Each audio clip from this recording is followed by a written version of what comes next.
Agenda for the middle class, speaking with members who represent the full spectrum of views of Hill Democrats about the pathway forward on both his human infrastructure and physical infrastructure plans.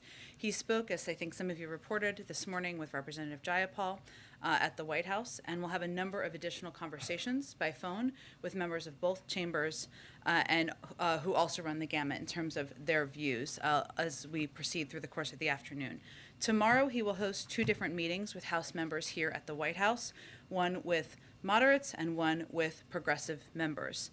We're encouraged by the accelerated pace of talks and are eager to get this done to meet the urgent needs of families who have been contending with high costs, outdated physical infrastructure, the increasingly devastating threat of climate change, and a tax system that gives special treatment to the rich and corporations at the expense of middle-class families, no matter how hard they work. As you also saw, we also announced this morning that on Wednesday, the president will travel to Scranton, Pennsylvania, going back home, some might say, to continue to rally support for his bipartisan infrastructure deal and Build Back Better agenda.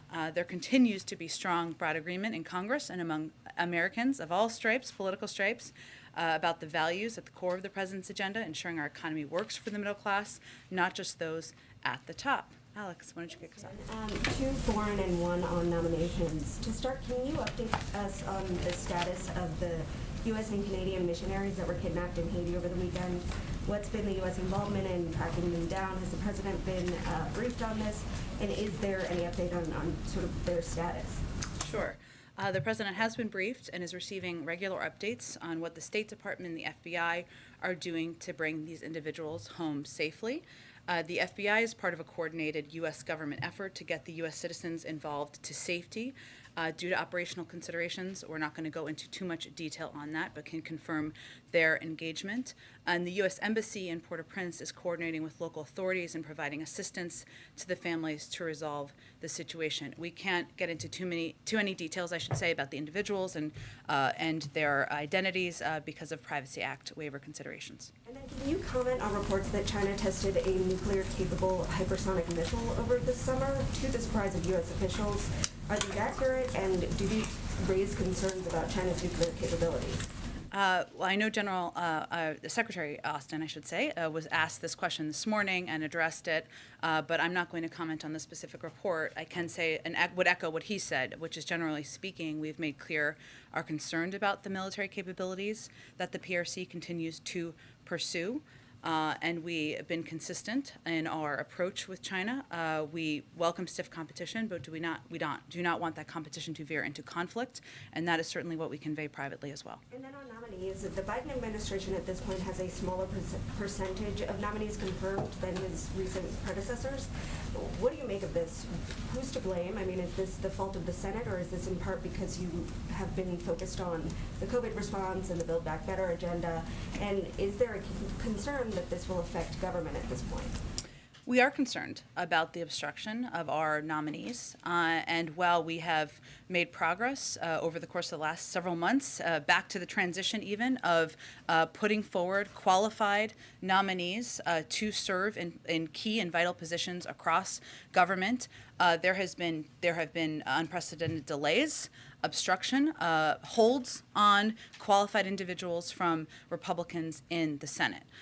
What is also true, if you look historically, and we can get you some numbers on this after the briefing to give this to you in more data specifics, is that many of our nominees, a huge number of our nominees, pass with overwhelming majorities of Democrats and Republicans. They can be voted through by unanimous consent. You don't need to use all of the hours on the floor to get it done. Yet, there has been time after time obstruction that has prevented qualified nominees from being in vital positions, whether it's in the national security roles, in the Defense Department, the State Department, where we've seen ambassadors held for weeks and months at times, or even our economic nominees who are unquestionably qualified but have been unable to move forward and serve in these positions. So I would say that the blame is clear. It is frustrating.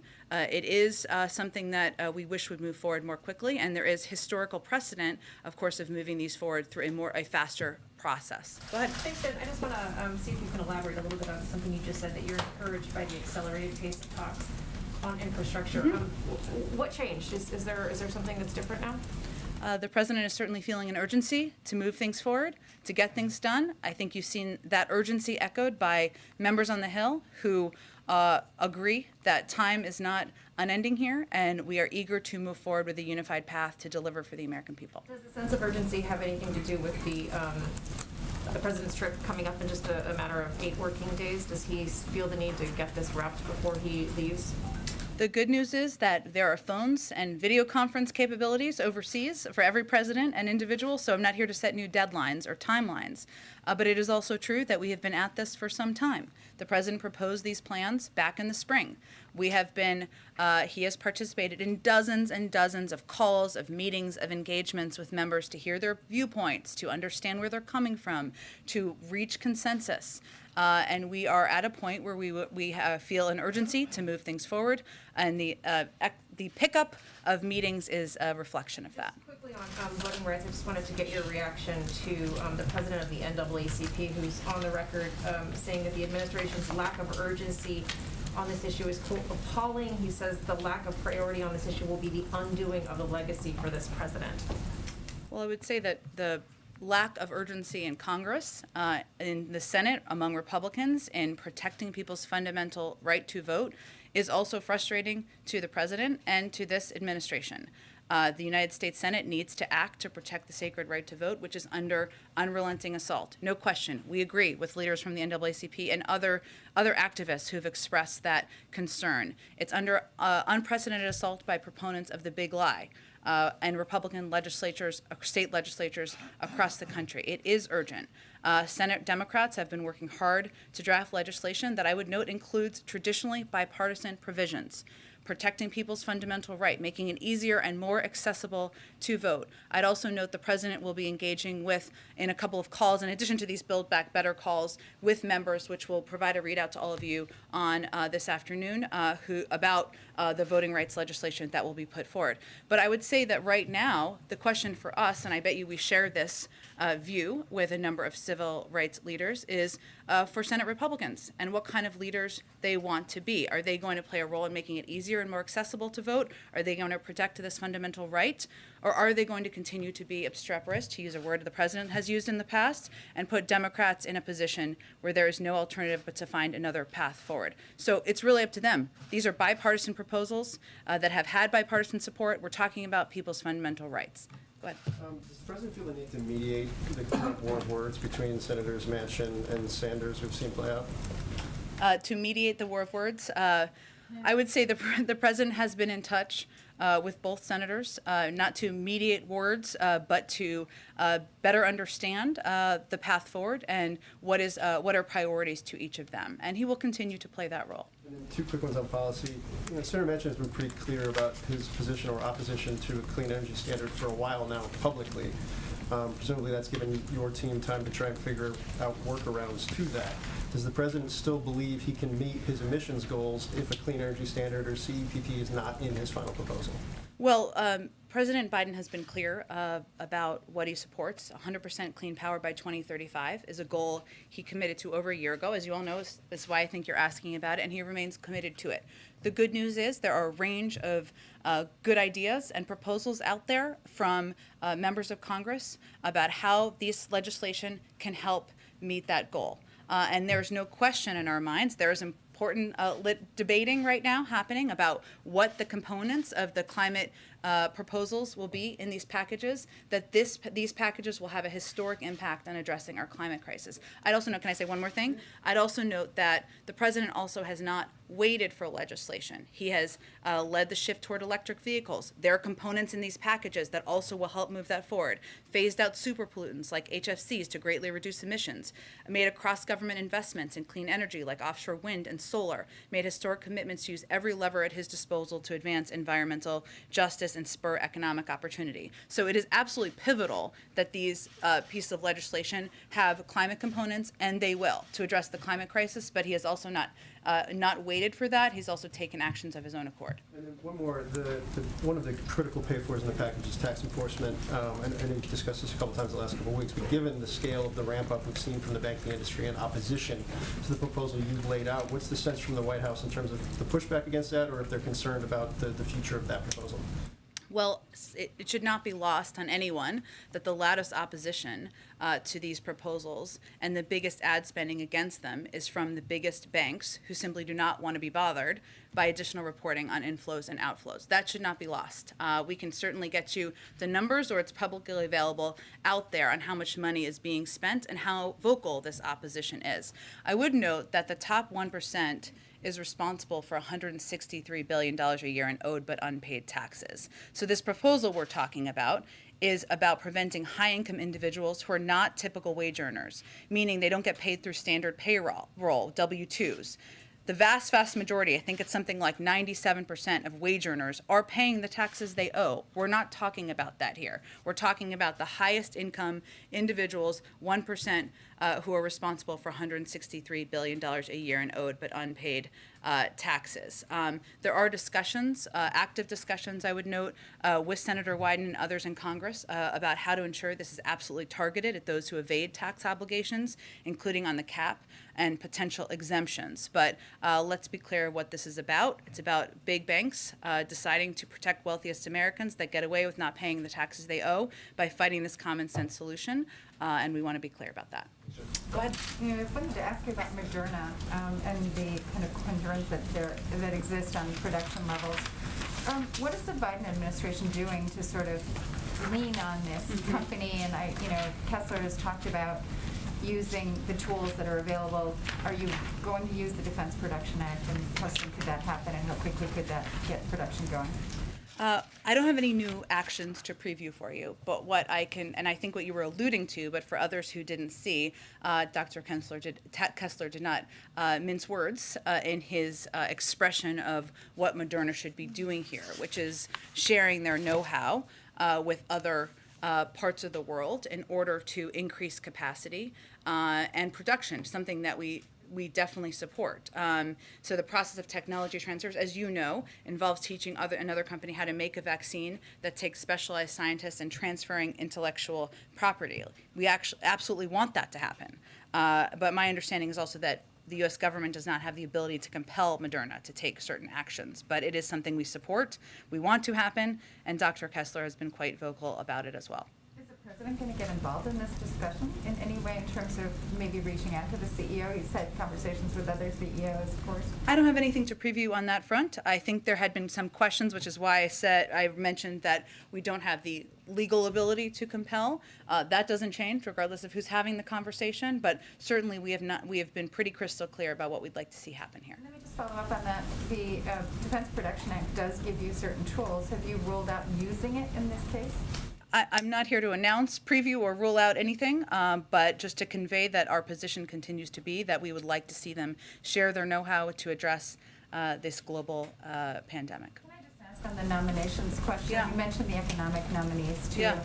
To what extent does it hurt you that you don't have key Treasury nominees in place to help you as you're addressing these questions that we're discussing now in terms of the economic impact of the measures that are in the legislation? You mean in implementing measures once they're passed into law? Right. I mean, you don't have the assistant secretary for legislative affairs. You don't. Right. There are certain people who, for policy. The sort of key policy makers at Treasury who would be advising Secretary Yellen are not in place. Does it hurt you in your effort to move forward?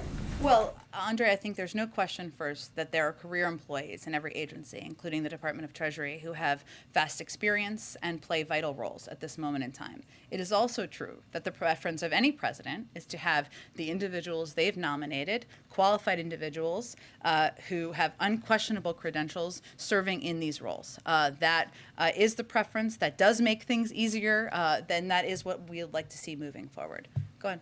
Thank you, Jen. There is a mask requirement inside D.C. restaurants, yet President Biden and the First Lady were not wearing masks while walking around a D.C. restaurant on Saturday. Why? Well, I think what we were referring to is a photo of them walking out of a restaurant after they had eaten, masks in hand, where they had not yet put them back on yet. So I would say, of course, There are moments when we all don't put masks back on as quickly as we should, but I don't think we should lose the forest through the trees here, and that our objective here is to get more people vaccinated, make sure that that schools and companies around the country can put in place requirements to save more lives and keep people safer, and not overly focus on moments in time that don't reflect overarching policy. It was not just exiting the restaurant, though. He was walking through the restaurant with no mask on. There is a carve-out for people under 2 or people who are actively eating or drinking, so I'm just curious why the president was doing this. I think I just addressed it, Peter. Okay. Why did the president break his promise not to enter into any decisions about what cases the Justice Department should bring and not bring? How did he break his promise? Well, he was asked if the DOJ should prosecute people who defied January 6th committee subpoenas, and he did not say, I will let the Justice Department decide. He said, yes. Well, let me reiterate, and I put out a statement also on Friday night on this, where I conveyed clearly that, one, the president continues to believe that January 6th was one of the darkest days in our democracy. He also continues to believe that the Department of Justice has the purview and the independence to make decisions about prosecutions. And that continues to be his view, and that continues to be how he will govern. You say that is his view, but that is not what he said. I just conveyed what his view is, and that is also how he has operated, how he has governed, and how he will continue to govern. And I think that's what's important for people to watch. So then what's changed since last year when he said, I will not do what this president, former President Trump does, and use the Justice Department as my vehicle to insist that something happened? Well, since you give me the opportunity here, former President Trump used his office to incite an insurrection. He put political pressure on senior DOJ officials to propagate lies about the election to the point where they threatened to resign en masse. I think there's hardly a comparison there. But President Biden said, the Justice Department in my administration will be totally independent of me. And he said he would not enter into any decisions about what cases the agency would bring and not bring. How is that not exactly and what he he's has doing? not, and he will not. And So criminal he asked him prosecutions about prosecutions, are their and he said sole he wants it to purview. happen. Criminal prosecutions are the sole purview of the Department of Justice. That is the president's position. That is what he nominated the Attorney General to operate under. That is exactly what the Attorney General is doing, and those are the actions that people can watch from this administration. As the public reflects on the life of Colin Powell and his public Yeah. service, people are also now aware that he had a breakthrough case of COVID in addition to cancer and had some vulnerabilities. Because he was fully vaccinated and got COVID that took his life, any concerns about how that will be interpreted publicly, or how does that affect the message from the White House about the importance of vaccinations? Well, as people saw in the statement issued by the president, a very personal statement about his personal relationship, this is obviously a heartbreaking tragedy for the country, and one the president is feeling personally. There are extremely rare cases of deaths or hospitalizations among fully vaccinated individuals. That has been the case even before the death of Colin Powell, especially among older people over a certain age, and people who have underlying health issues or people who are battling other diseases. That has been the case. It is also the case, and this is important for people to know and understand out there who are concerned, that an unvaccinated person has a more than 10 times greater risk of dying from COVID-19 compared to a fully vaccinated person. So there's no question that vaccination, that taking precautions can save lives. It is still true, and this raised that, certainly the death of Colin Powell, that underlying health issues, fighting other diseases, is something that can lead to greater risk. And the administration on the issue of the Texas abortion law is seeking redress from the U.S. Supreme Court. Can you speak to that? Well, as we've spoken to a few times, and including in statements from the president, he continues to believe that Roe v. Wade is the law of the land. He supports efforts to codify Roe v. Wade, and he is going to fight efforts. Obviously, the Department of Justice will be in the lead on that, against efforts to prevent women from having access to fundamental rights that they should have to protect their own health and make decisions about their own health. Go ahead, Risha. Thank you, Jen. Just a couple follow-ups and then a couple Sure. of questions on Haiti. Is there anything you can share about the president's last interaction with General Powell, whether they spoke on the phone, in person? Yeah, that's a good question, Risha. I should have asked that question. I haven't, so let me see if I can get some more color for all of you on that. Thank you. And then to follow up on what Peter was asking, just to be clear, does the president believe people who defy subpoenas should be criminally prosecuted or not? It's up to the purview of the Department of Justice to make that decision. When he was asked that very question on Friday, he said yes. Does he stand by that answer? He believes it's an independent decision that should be made by the Department of Justice, and they'll make that decision. And then on Haiti, is the president considering sending in the U.S. military to help rescue the Americans who were kidnapped? I would really point you to the Department of Defense to speak to that, and to my colleague over there, John Kirby. But again, where our efforts right now are focused are with officials on the ground, including from the FBI, working closely with our diplomatic team and the U.S. Embassy in Port-au-Prince, who's coordinating with local authorities, providing assistance to the families, and also working to get the U.S. citizens involved to safety. But I don't have any additional details at this point. And then just Okay. given the kidnappings, Yeah. will the administration reconsider using Title 42 specifically to deport Haitians? Well- Given that it illustrates how dangerous the situation is there.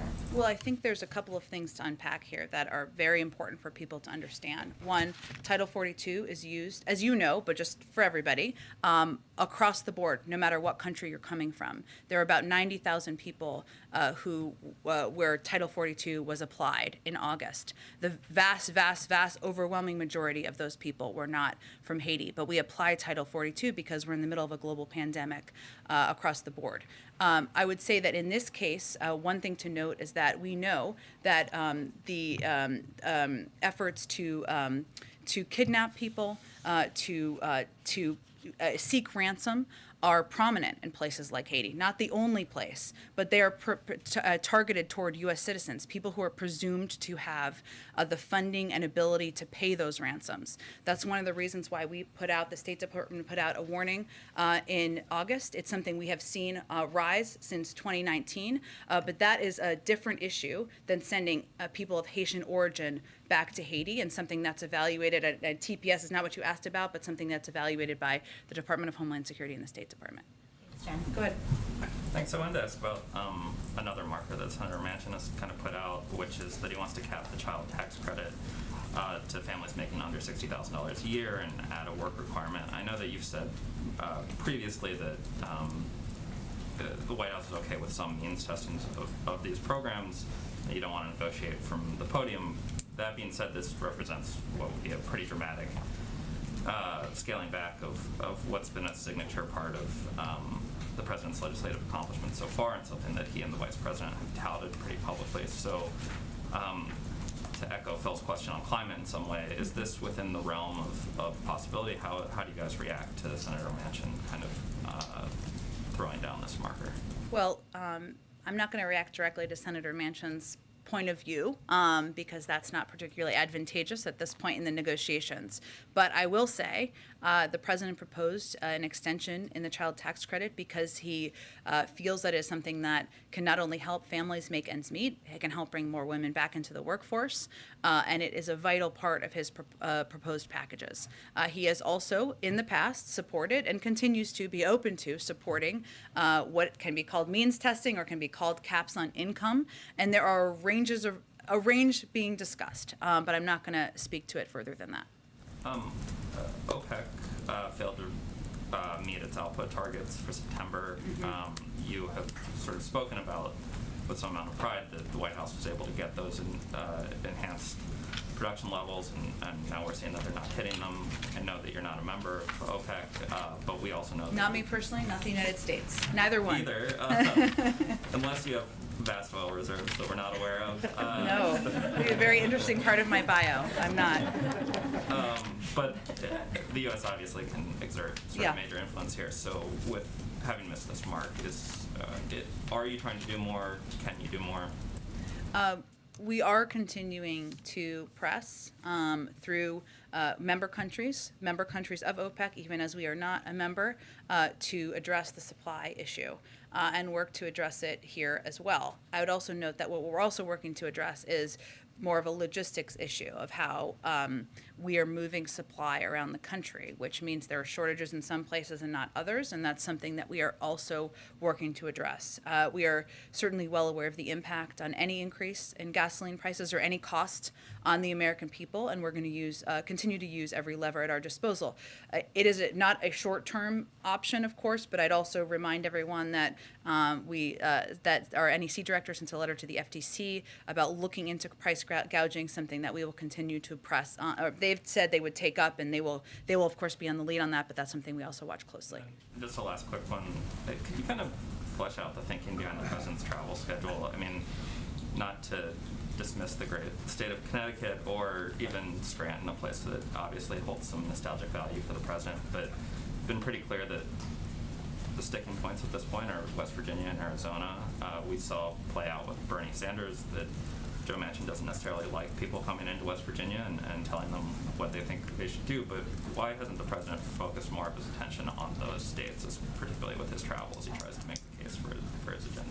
Well, as you've watched the president's travel, what he's trying to do, we are in a national media environment, I would say. We do have a press pool made up of many of you who come with us to Connecticut or Pennsylvania who can raise and elevate the issues that the president is talking about and why they're of importance to the American people, and raise questions, of course, as you want to raise them. So the president had planned, of course, to go to recognize the incredible service of his longtime friend, former Senator Chris Dodd, and the opening of a center at the University of Connecticut, and also felt it was an opportunity to elevate the issue of childcare and the issue of the shortage of childcare centers, the cost of childcare. And that's something, yes, it applies to people in Connecticut where people are paying 25% of their income on childcare, a much higher percentage than people should be paying, but that is something that parents and communities can relate to across the country, whether or not it's a swing state or whether or not it's a state where votes are questioned.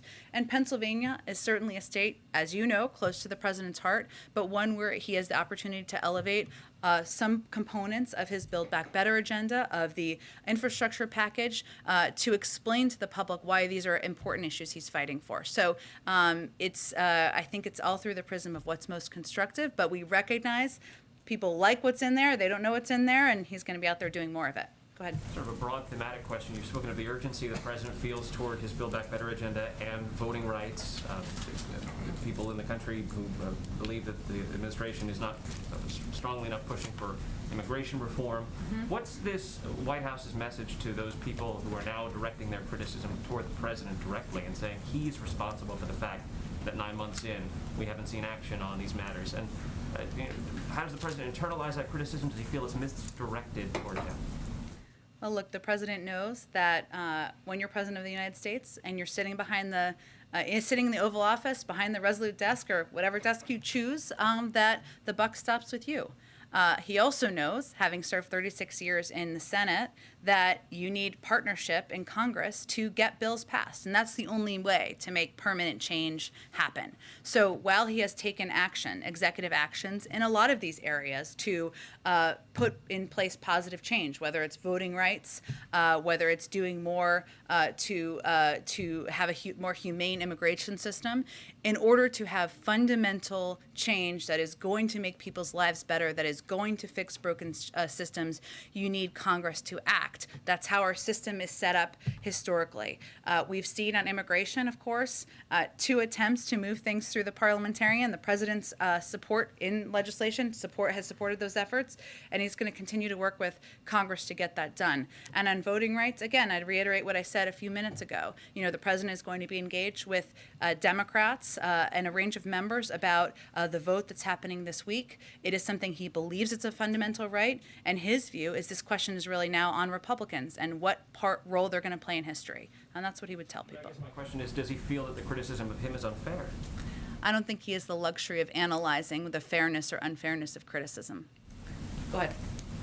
Thanks. I know that we mentioned climate earlier, talked about climate earlier. I was wondering, though, when it comes to the clean energy performance plan, if that is not in the Build Back Better plan, reconciliation bill, if that is not in there, how can the U.S. meet the climate goals that the president has set out?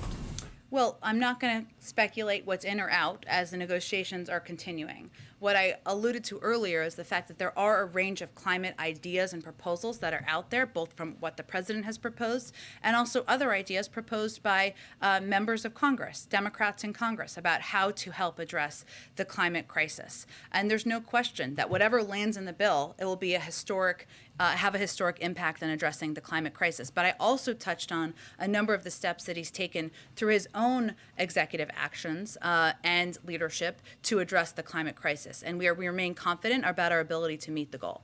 And I guess, so this White House feels like, and I understand you can't say what's in or out of the bill, but you feel like you can meet your climate goals without a clean energy plan for power. You feel like that is possible. And can you explain how that would be done? Again, there's a range of proposals out there. As these proposals move forward, we'll continue to have a discussion about this. But we are confident that these packages will have an enormous impact on addressing the climate crisis. There are a range of ideas out there that have a great deal of support in Congress to do exactly that. And there are also a range, but I'm not going to outline those from here while these negotiations are ongoing. But we remain confident in our ability to reach our goal. Like when it comes to the idea of means testing, talking to a lot of experts on inequity and economic inequality, one of the concerns that they have with means testing is that you could lock in some of this inequality that the White House has said it is so concerned about, and that they feel like means testing really can lock out people who really need help. And really not allow the changes that this White House has said are needed.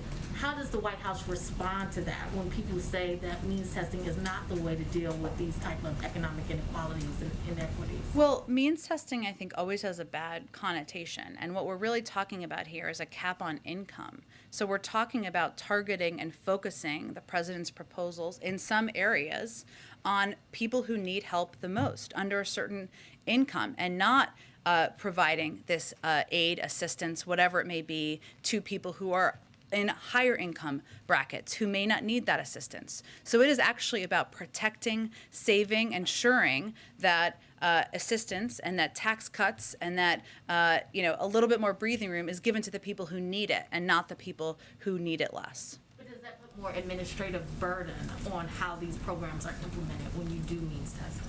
I'm not sure what you mean by that. Administrative burden in that On you have whom? to prove, people have to prove that they don't make money or that they don't make enough money, or they have to prove that they're working, etc. So that puts a burden on those people who have to make those. Well, but we're talking about people filing taxes, and it's based on what their income is typically. That's something they would already do, and they would benefit from a range of programs, as they already have since the president took office, whether it's the child tax credit, earned income tax credit, other proposals that we're talking about targeting it at the people who need help the most, not additional proof, but targeting it at certain income levels. Go ahead. Thank you, Jen. Just two quick questions. The first, you had alluded a minute ago to the press pool traveling with the president to Connecticut and later this week, Scranton. In a week and a half, he's going to the Vatican. And I wonder if the White House can commit to that meeting with the Pope, which is a historic meeting, being public, or that the press pool will have access to that. Well, I would first say that when we visit another country, often it is the conditions or the of what that country or what that entity proposes. And we always work for more access. We always fight for more access as we travel around the world, as you know.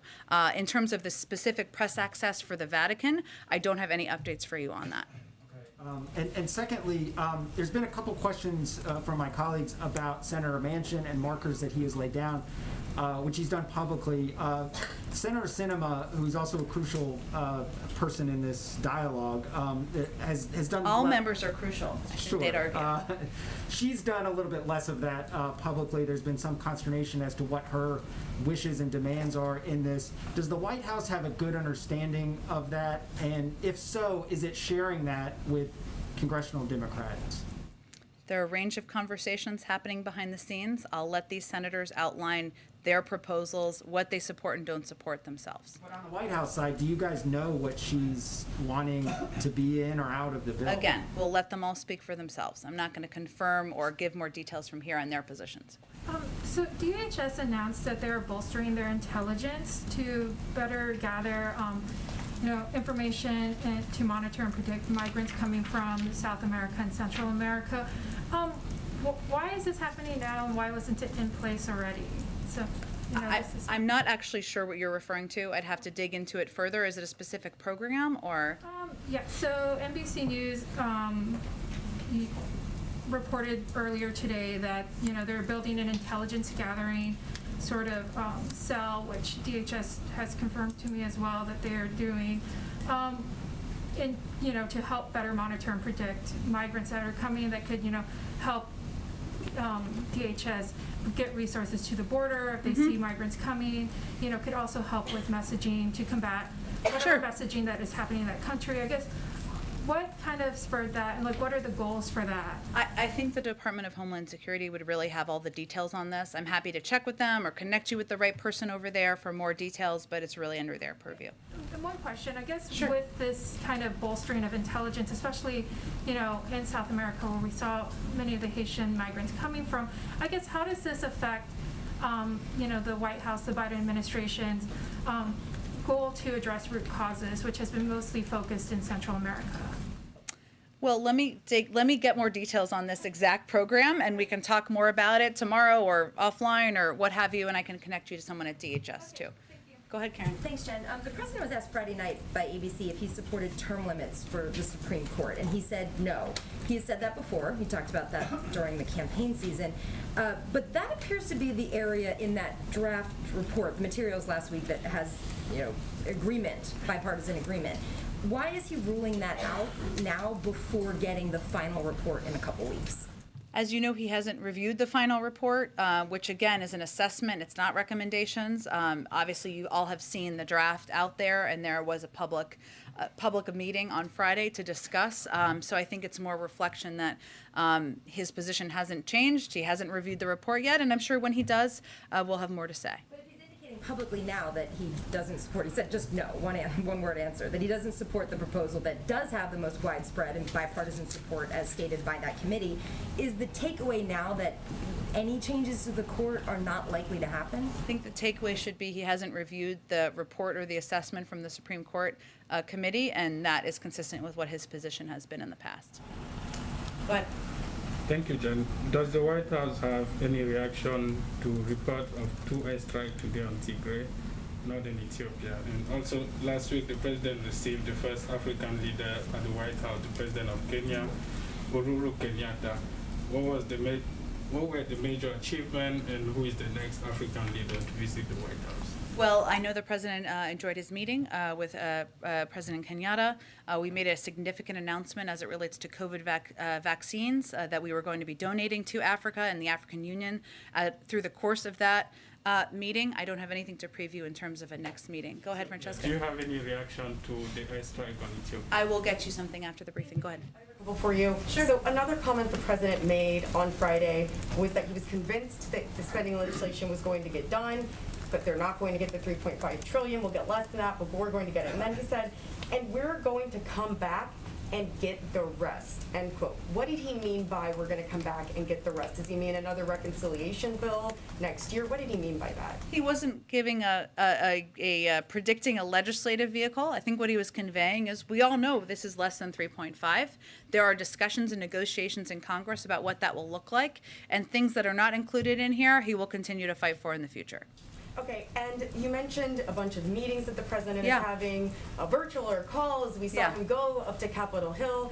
Has he given any consideration to Terry McAuliffe's recommendation that he just sit all the leading lawmakers in a room and say you can't leave until you get a deal done? The president's been doing this a while, 36 years in the Senate, with all due respect for the recommendations of anyone outside, and he's going to continue to work with Democratic leadership about having the kinds of meetings and engagements that will help move this across the finish line. On his schedule, do you expect that he will campaign in Virginia for Terry McAuliffe before he leaves for Europe this month? I don't have any scheduling updates today. Go ahead. 2 questions. Your administration has said multiple times that its commitment to Taiwan is rock solid. So given this rock solid commitment, what is the president's stance on letting the Taiwan mission here officially change its name to the Taiwan Representative Office? I would point you to the State Department. More. Rahm Emanuel's confirmation hearing to be the next U.S. ambassador to Japan is Wednesday. If confirmed, what is the president hoping that Rahm Emanuel will bring to the table when it comes to strengthening U.S.-Japan ties? I think he's hoping that he will bring his commitment to public service and broad experience in policymaking to have a strong position in Japan from the United States. Go ahead. Thanks, Jen. You were asked earlier in the briefing about whether this urgency to get to a deal was driven by the president's travel schedule. I want to go at it from a different way. Sure. Because there is sort of at least one real deadline on October 31st as it relates to the surface transportation bill. That's been a sort of informal marker for leadership. Can you rule out that the president would cancel or postpone the trip if it's necessary to have, if there are votes scheduled around that time in order to work the vote? I think you can all fully plan for the president to be traveling to Rome and Glasgow on his scheduled trip. Has he given any direction to congressional leadership, because he would want to be presumably here for a vote, to schedule any votes accordingly to try to get it done before his departure or to wait until afterward? There are a range of ways to sign legislation into law, even if the president is not here. Thank you, Jen. Thanks, everyone. Thank you.